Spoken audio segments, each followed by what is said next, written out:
Hello everybody, welcome to Filmmaking. Today, Boyan Dulabic here. So, is a 30-plus-year-old lens worth it? Let's find out.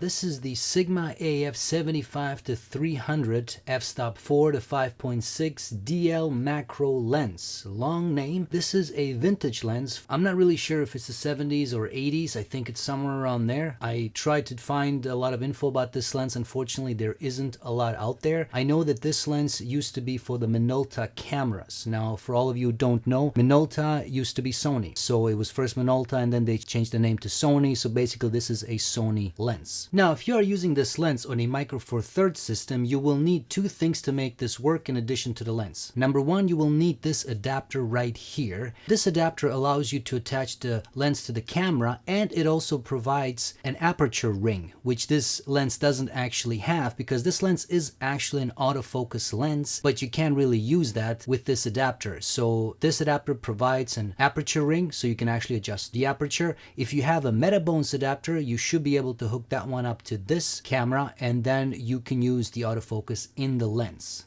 Another thing you will need is this lens collar or lens ring, whatever it's called. You will need that if you want to mount this to a tripod, which you definitely will have to, because the camera is way too shaky once you're zoomed in, especially 300mm. So this is something you will need. Now, because this lens is so old, I couldn't actually find the right lens collar for this particular lens. So I found this one, which technically is for a Canon lens, but because the diameter is almost the same as the diameter of this lens, I made it work. The only thing I had to do is I had to have a bit of a Velcro underneath the adapter, in between the adapter and the lens, so that it would have the right width. And with that Velcro, piece of Velcro that goes around the lens, I was able to close the ring and tighten it up, and it's fine. It's perfectly still, as you can see right here. And as you can see right here, this is a pretty big lens. I mean, this thing is heavy, heavy as lenses go. This is about 565 grams or 1.2 pounds. And this is what it looks like when it's fully zoomed out. It's a pretty big piece of lens. So you have to have a lens collar in order to mount this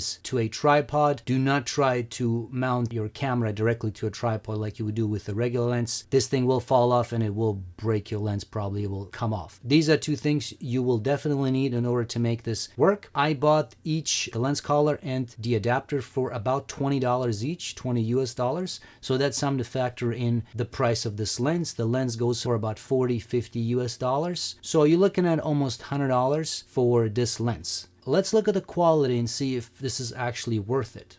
So because you are attaching this lens to a Micro Four Thirds system, the 75-300 effectively becomes a 150-600mm. Now that's an awesome range to have. That makes it an amazing telephoto lens. And as you can see here, this is where the camera was positioned, and all the way there where the red box is, that's the image that I took. And here's that image. And first of all, that was at 300 or 600mm technically. It's awesome. To have that kind of a range is amazing. The image that it produced, I think, is pretty good. So here's another example of what an image looks like when it comes from the camera.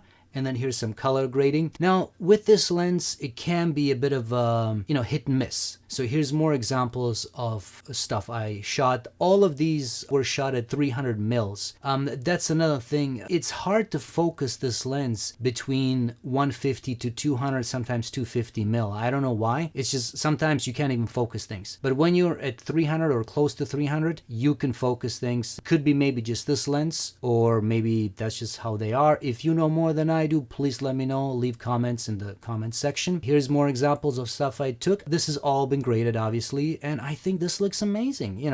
Again, does it look like a new lens? No. But that's not the point. This has that vintage look. It's got that 80s vintage look. It's not quite as sharp as a new lens. But that's why we like vintage lenses, because we want that look. Here's also examples of product shots that I took, and it's pretty good. I mean, I don't see any chromatic aberration. The sharpness is pretty good. Again, it's definitely more soft than newer lenses, there's no doubt about that, but it's still damn good. It's sharp enough. The rest you can play around in Photoshop, Lightroom, whatever you use. Now let's take a look at the video quality of this lens. So here's the camera that I used to shoot this with the lens attached, and you can see I'm pointing it at the leaves up there, and this is the shot. Now, as you can see, that was zoomed in at 300 or 600 technically. You're getting a nice, crisp shot. Again, all of this has been graded in post. Initially, the footage does come out very faded, right? So you're gonna have to colorate that. And again, look at all this. This is pretty good. It's crisp. It's got that 80s look. And that's what I want. If you don't want that, this is not the right lens for you. You need a newer lens that will give you a different type of quality. To me, this is awesome. I can see myself use these types of shots for films, for the features and shorts that I do. These could be establishing shots, shots that set a certain tone, you know, whatever it is. I can definitely see myself use this lens for that. And also another thing to keep in mind, you have to have a good tripod. In some of these shots, you may notice the image keeps moving up and down. Well, that's because on that day I was using a really cheap tripod, and it was very flimsy, and it was a windy day. So because I was zoomed in at 300, the picture was a bit shaky because of the wind. So something to keep in mind, if you're gonna use this lens, have a very sturdy tripod, very important. And if you do that, you're gonna have a lot of fun with this lens, no doubt about it. So that's this lens, guys. I hope you enjoyed this video and got a lot of info out of it. As mentioned, this lens, pretty cool. It is very limited in terms of what it should be used for. This is a telephoto lens.